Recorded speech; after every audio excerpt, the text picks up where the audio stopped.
본문의 생명의 말씀은 느헤미야 1장 1절에서 11절입니다. 말씀을 봉독해 드리겠습니다. 하가라의 아들 느헤미야의 말이라.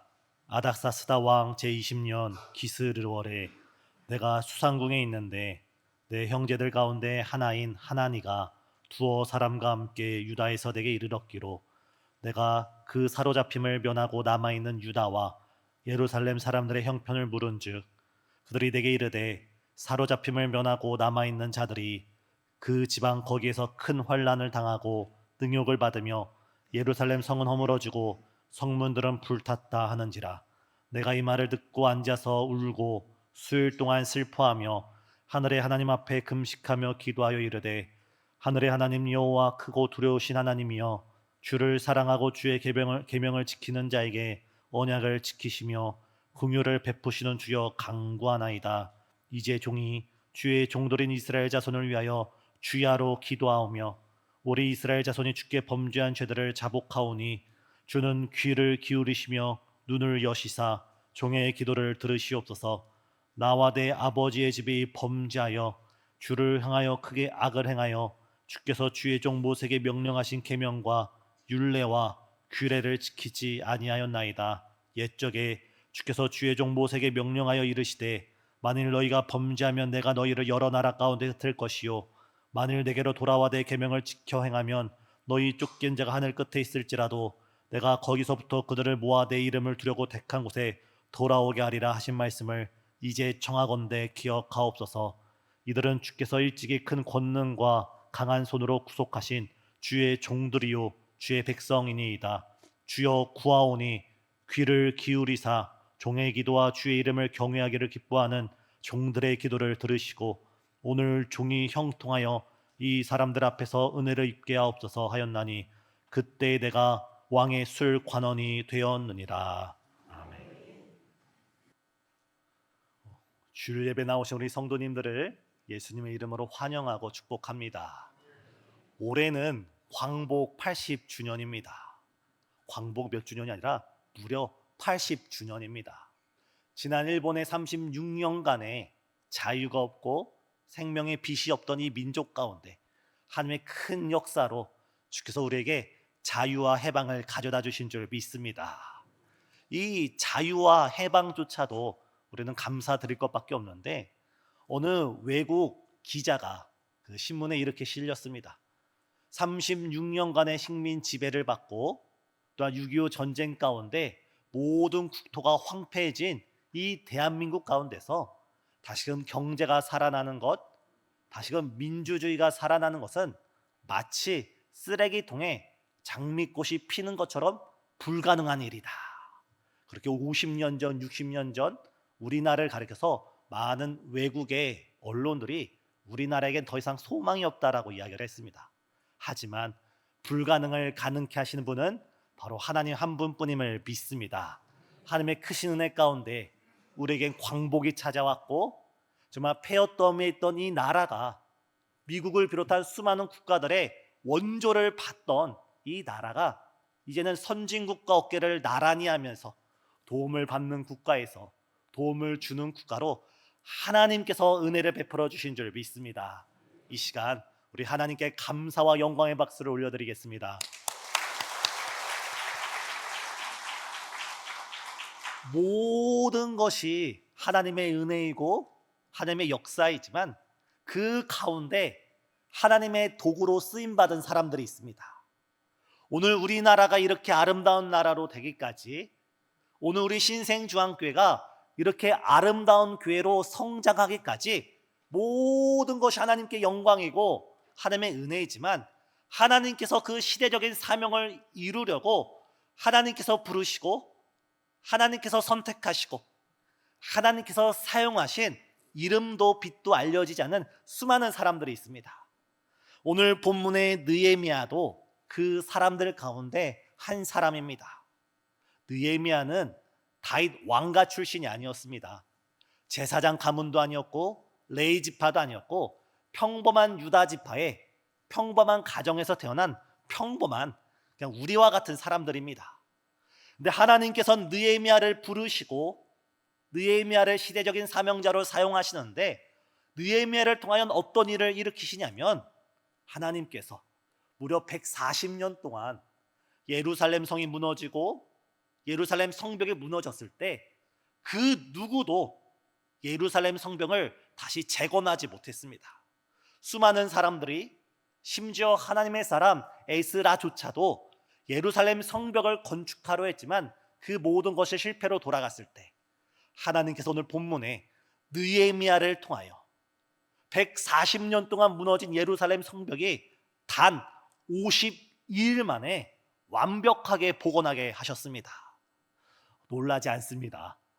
이 느헤미야가 과연 어떤 모습이 있었기에, 이 느헤미야에게 어떤 자질이 있었기에 하나님께서 이 느헤미야를 통하여 큰 역사를 이루셨는지 함께 살펴보면서 우리도 오늘 이 시간 영적인 눈을 가지시고 이 나라를 바라보시고 한국 교회를 바라보시고 우리의 가정과 자녀, 우리의 신앙을 바라볼 때 느헤미야가 바라봤던 무너진 예루살렘 성벽, 느헤미야가 기도했던 그 눈물의 기도, 느헤미야가 자신의 삶의 모든 것을 다 헌신하며 하나님 나라를 위해 살아갔던 그 희생의 정신이 오늘 우리 가운데 그대로 실현되어지는 복된 하루가 되시길 예수님의 이름으로 축복합니다.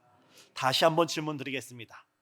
하나님께서 무려 140년 동안 완전히 무너져 내린 그 예루살렘 성벽을 다시 재건하는 일, 그것도 불과 2달도 되지 않은 짧은 시간 가운데 느헤미야는 어떻게 그 위대한 사명을 감당하는 시대적인 일꾼이 될 수 있었을까요? 그것은 바로 느헤미야 마음 가운데, 그 중심 가운데 하나님의 나라와 그의 의를 구하는 하나님에 대한 열정이 있었기 때문입니다.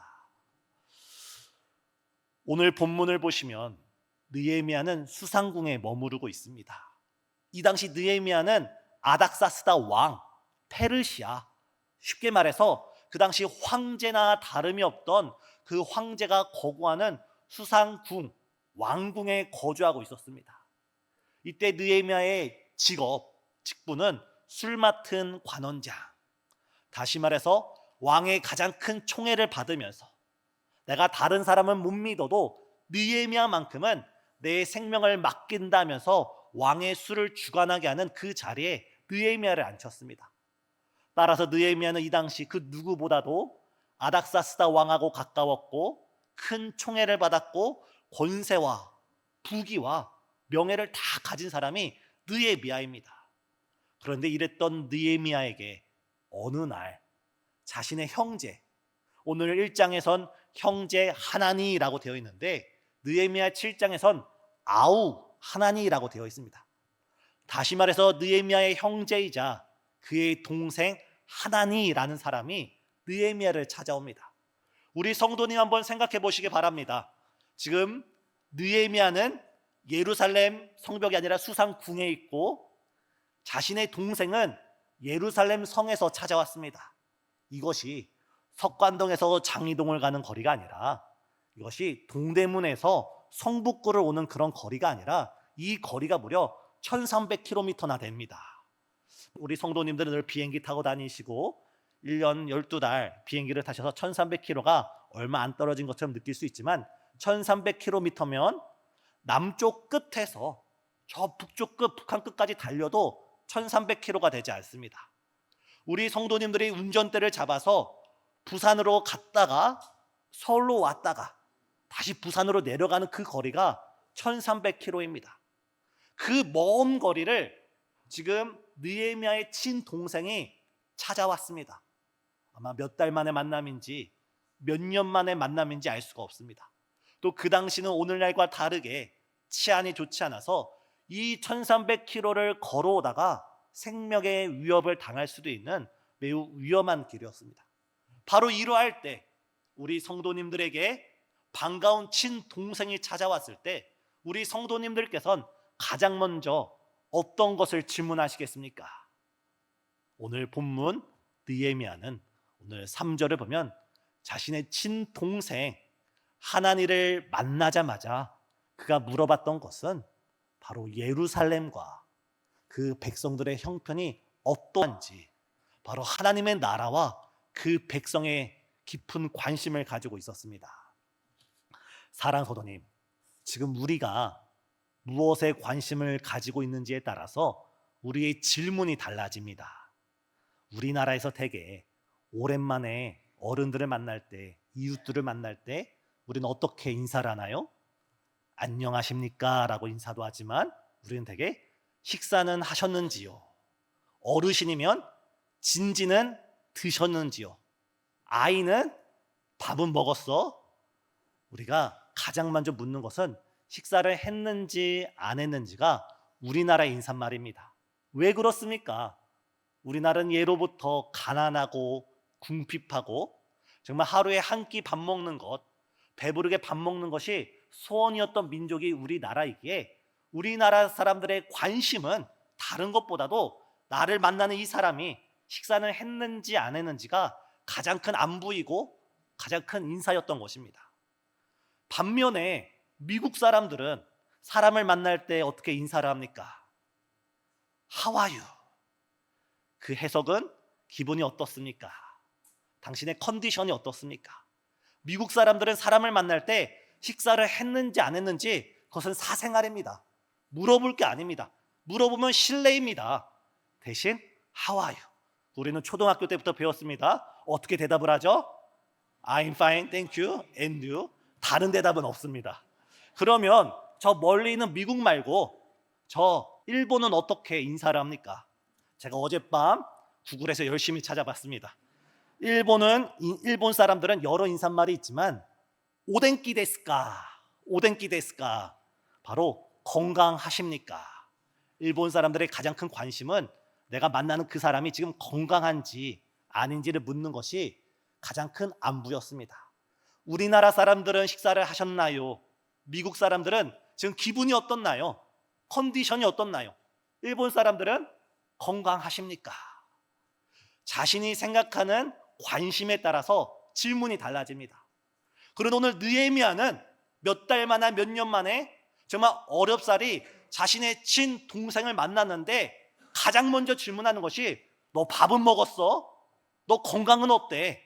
그 1300km를 달려오고 뛰어오느냐고 지쳤을 텐데 어떻게 몸은 좀 어떠니? 라고 안부를 묻는 것이 아니라 가장 먼저 자신의 친동생에게 예루살렘과 이스라엘 백성들의 형편이 어떠한가라고 느헤미야의 마음 그 중심에는 하나님의 나라와 그 백성을 향한 강한 열정이 있었습니다.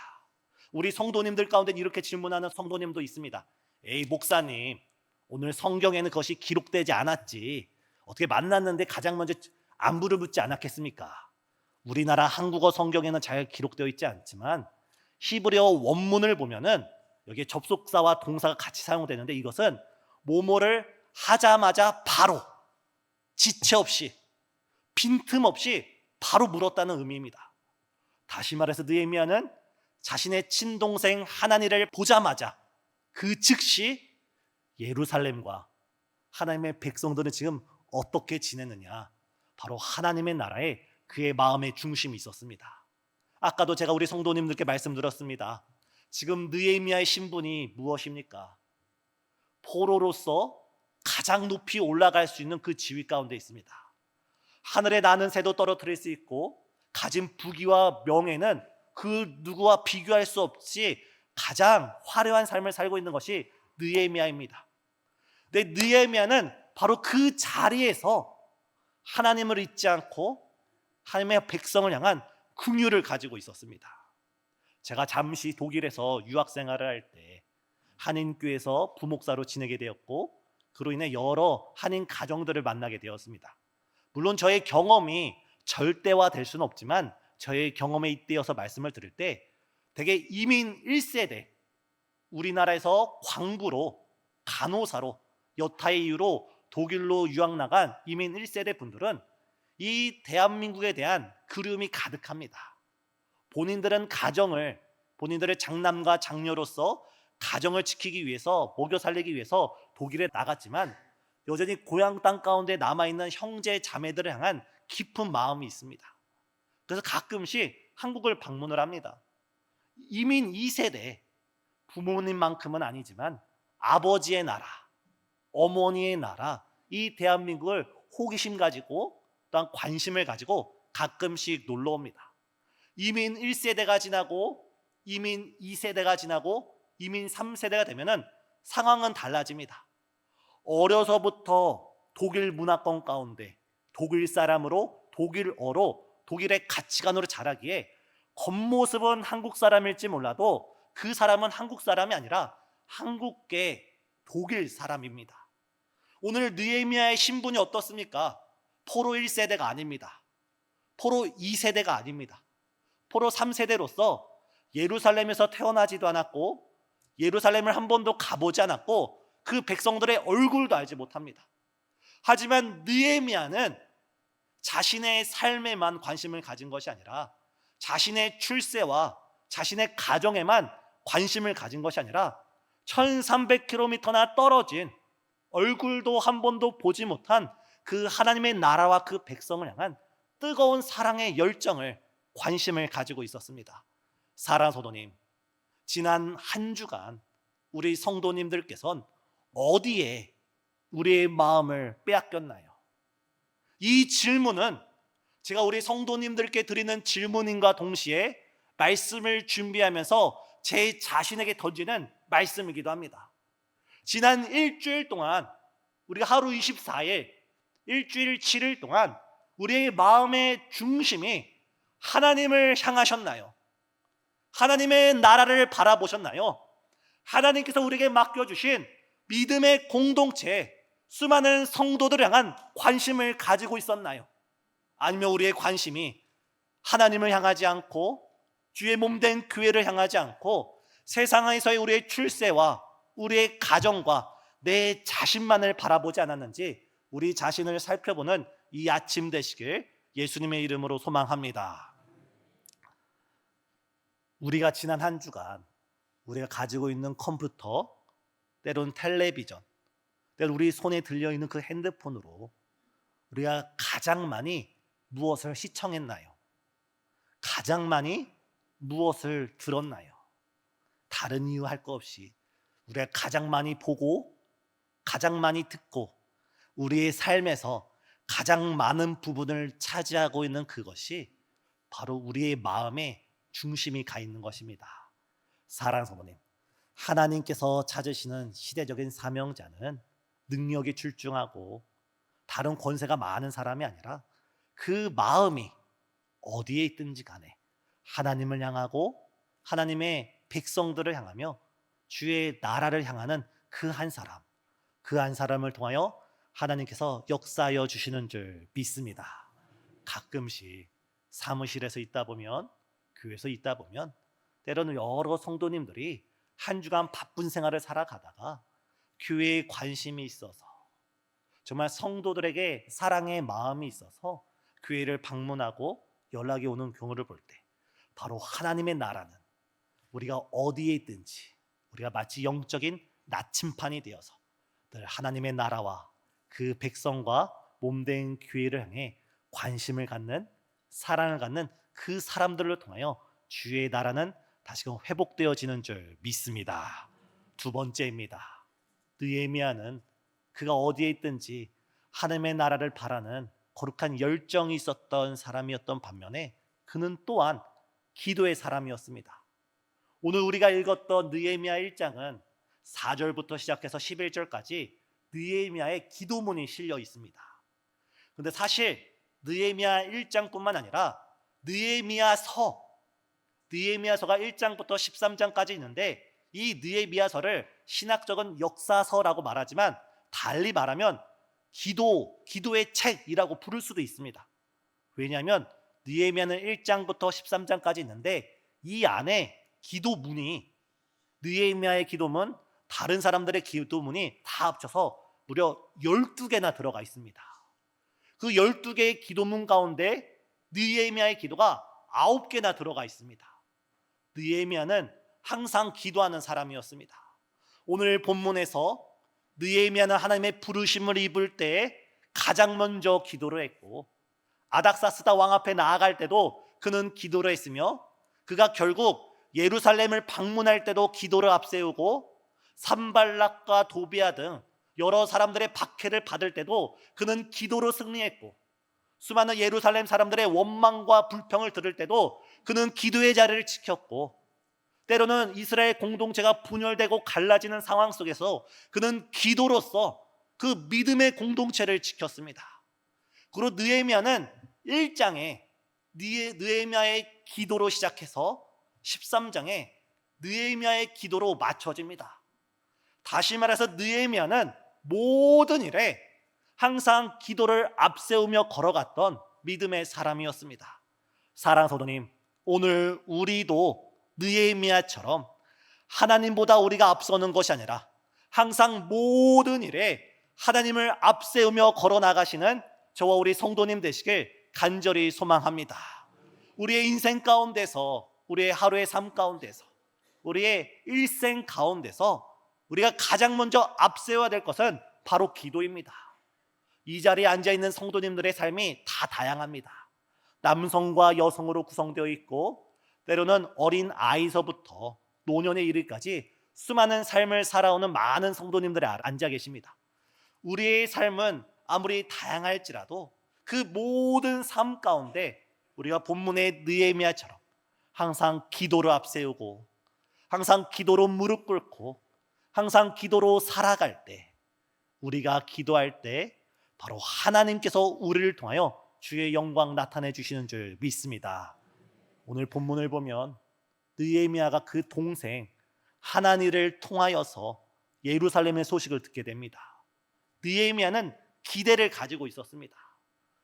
포로 1차 귀환, 2차 귀환, 이미 앞서서 예루살렘으로 돌아간 수많은 예루살렘 사람들이 예루살렘 성전에서, 예루살렘에서 행복하게 지낼 것을 느헤미야는 기대했는데 들려온 소식은 정반대의 소식이었습니다.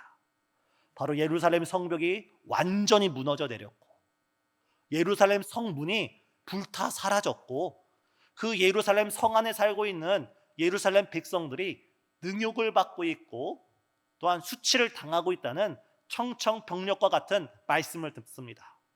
바로 이때 느헤미야는 그 충격적인 소식을 듣자마자 더 이상 자신의 두 발로 서 있을 수 있는 힘이 없어서 하나님 앞에 무릎 꿇어 주저앉습니다.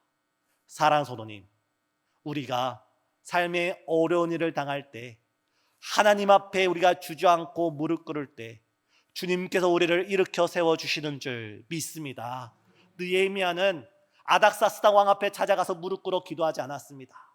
자신이 알고 있는 다른 권세가들을 찾아가서 혹은 자신이 가지고 있는 그 권력을 가지고 문제를 해결하려 했던 것이 아니라 그는 가장 먼저 하늘에 크고 두려우신 하나님 앞에 자신의 무릎을 꿇고 자신이 주저앉아서 수일 동안 슬퍼하면서 울면서 금식하면서 하나님께 부르짖습니다.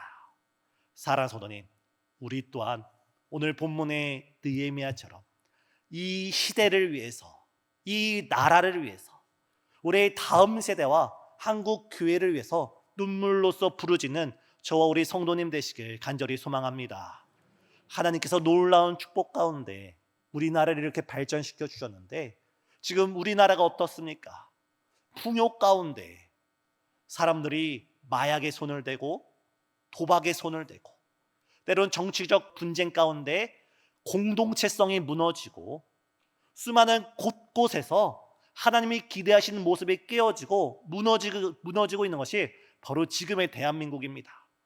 바로 이럴 때 우리가 취할 자세는 이것은 나와 상관없는 일이다 여기는 것이 아니라 이 민족의 아픔이 나의 아픔이 되고 이 민족의 문제가 나의 문제가 되고 이 민족의 수많은 사람들의 눈물과 부르짖음이 우리의 눈물과 부르짖음이 되어 우리가 하나님께 기도드릴 때 주님께서는 우리의 기도를 통하여 주의 나라를 이루어 주실 줄 믿습니다.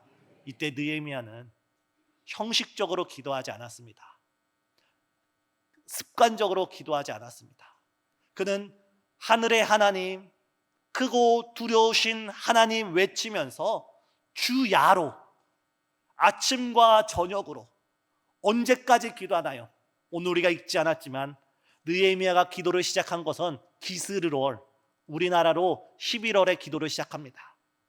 느헤미야가 이 기도를 마친 것은 니산월, 그 다음 해인 3월과 4월에 기도를 마칩니다. 다시 말해서 느헤미야는 하나님이 주신 그 열정을 가지고, 그 긍휼의 마음을 가지고 기도를 하나님께서 응답하실 때까지 끝까지 기도의 자리를 지킨 사람이 오늘 본문의 느헤미야입니다. 사랑하는 성도님, 하나님께서 우리 눈에 무엇이 보이게 하고 있습니까? 이 나라를 생각할 때, 이 민족을 생각할 때, 우리 자녀를 생각할 때, 우리의 공동체를 생각할 때 어떤 무너진 자리, 회복이 필요한 자리, 다시 부흥이 필요한 자리가 지금 내 마음에 들어온다면 우리가 해야 할 일은 그것을 우리가 가슴으로 끌어안고 함께 기도로 나아가는 우리 성도님 되시길 간절히 소망합니다.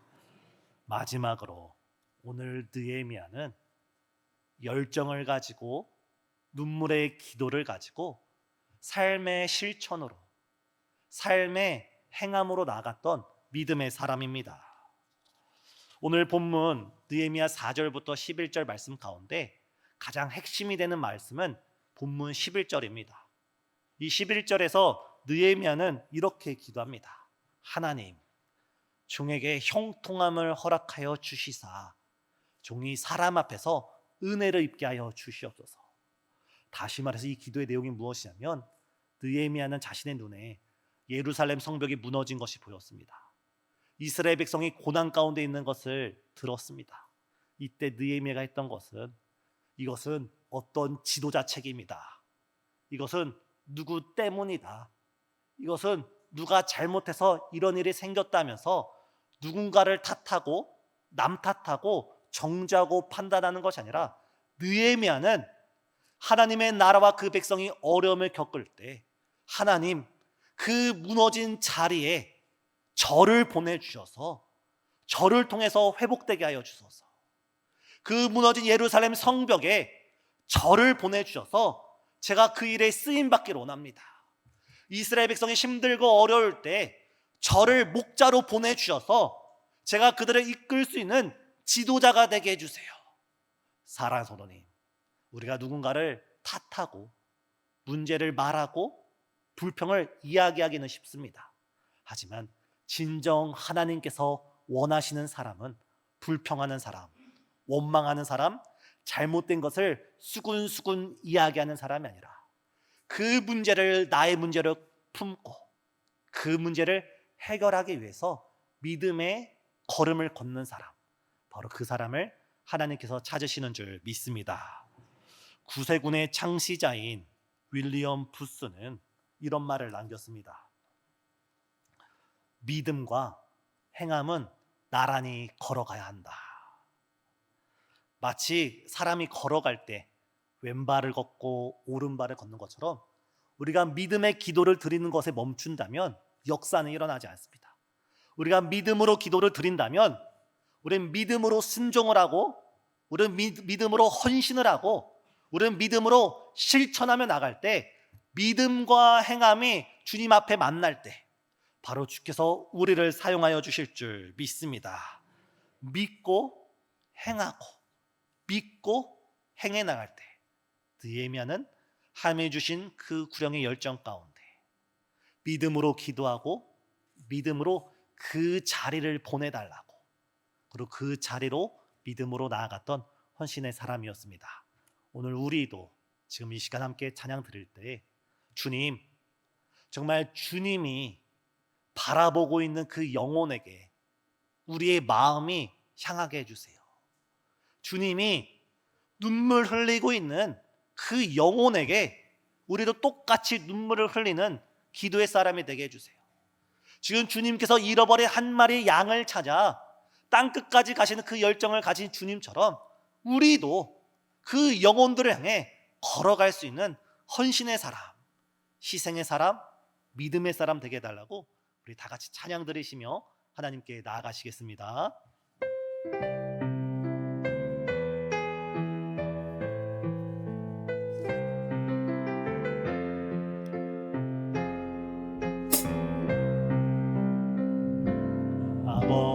당신의 마음이 있는 곳에 나의 마음이 있기를 원해요.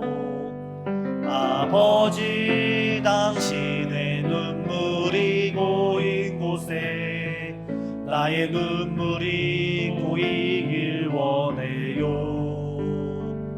아버지, 당신이 바라보는 영혼에게 나의 두 눈이 향하길 원해요. 아버지, 당신이 울고 있는 어두운 땅에 나의 두 발이 향하길 원해요. 나의 마음이 아버지의 마음 알아. 내 모든 뜻 아버지의 뜻이 될 수 있기를. 나의 온 몸이 아버지의 마음 알아. 내 모든 아버지, 당신의 마음이 있는 곳에 아버지, 당신의 마음이 있는 곳에 나의 마음이 있기를 원해요. 아버지, 당신의 눈물이 고인 곳에 나의 눈물이 고이길 원해요. 아버지, 당신이 바라보는 영혼에게 나의 두 눈이 향하길 원해요.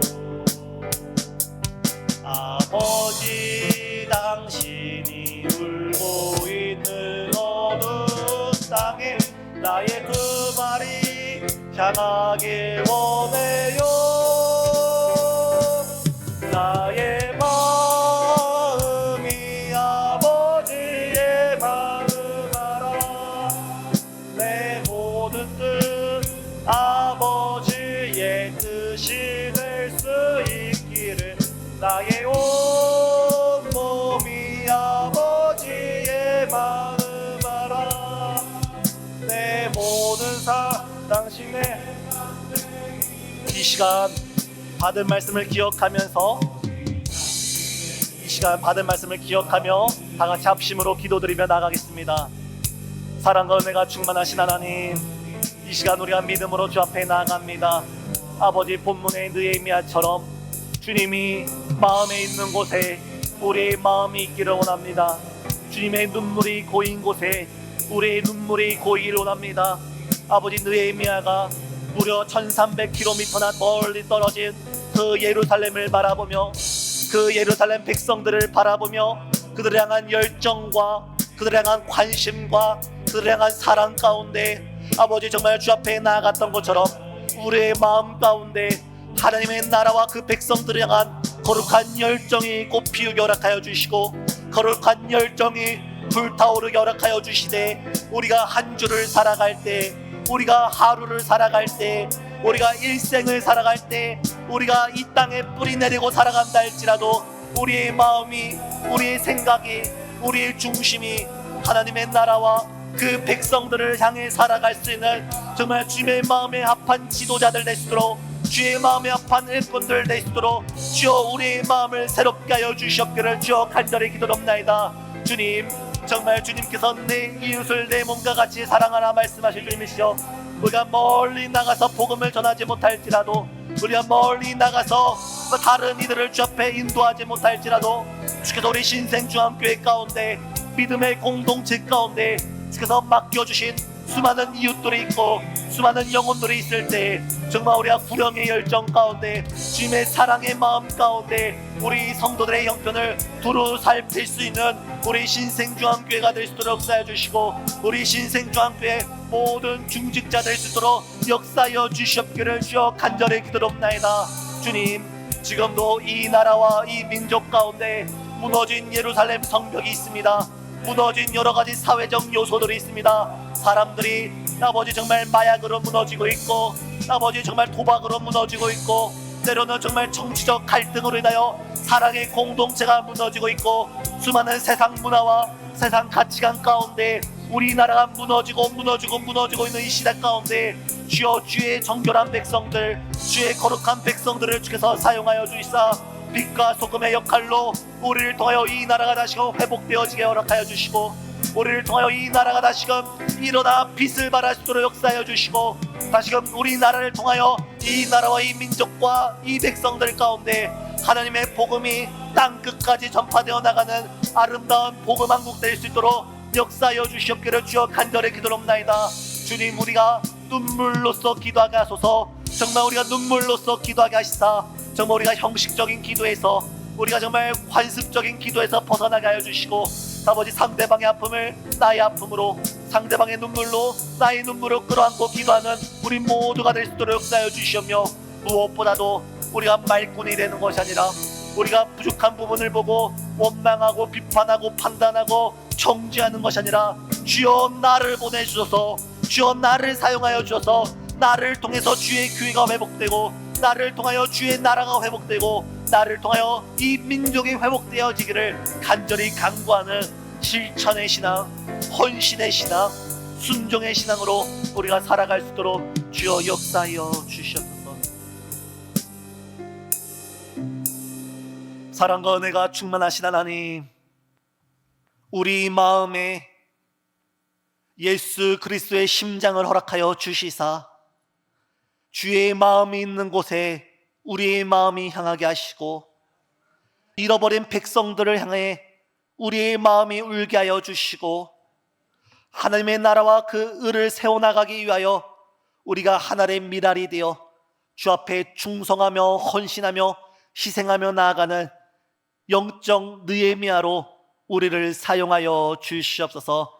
특별히 이 나라와 민족을 불쌍히 여겨주시되, 주님께서 만가지 은혜를 베풀어 주셨지만 우리가 교만하여서, 마약으로 인해서, 도박으로 인해서 수많은 갈등과 분쟁과 다툼과 사랑하지 않음으로 인해서 이 나라가 무너져 내리고 있음을 바라봅니다. 주님, 이 나라를 회복시켜 주시고 이 민족을 회복시켜 주시고, 다시금 조국 대한민국이 주의 복음으로 평화 통일되어 땅끝까지 복음을 전하는 귀한 나라로 사용하여 주시옵소서. 우리의 가정 가운데, 우리의 건강 가운데, 우리의 직장과 무엇보다 사명 가운데 주께서 회복시키시고 새롭게 해주시옵기를 예수 그리스도의 이름으로 간절히 기도드려옵나이다. 아멘.